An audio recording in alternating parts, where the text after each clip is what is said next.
又一城終於似返個商場，有玩具店啊！其實係蒙面超人同埋戰隊系列嘅一個期間限定展覽，一次過展出晒20條平成年代嘅腰帶。入重點睇下有咩買啦，佢就係扭蛋呢，都擺好多重點喺特攝系列嘅。SHF 方面你可以補完翻平成嘅系列，透明限定版嘅腰帶。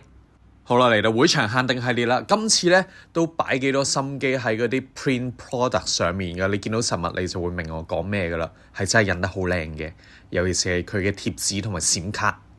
你見到前面呢一張金卡咧係買卡補送嘅，咁啊另外有一啲有齊蒙面超人平成歷代 logo 嘅，我稱之為一啲等使嘢啦。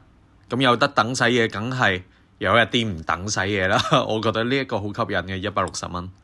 最後我超級推介佢嘅卡機，真係有驚喜，因為佢嗰個 print quality 實在係太好。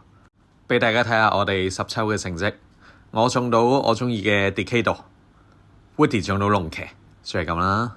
其實我最想中到 Black 同埋 RX 同埋 Kuga 嘅。好啦，最後影張相啦。講多次啊！嫲嫲曾經講過，睇展一定要影相。好啦，影相啦。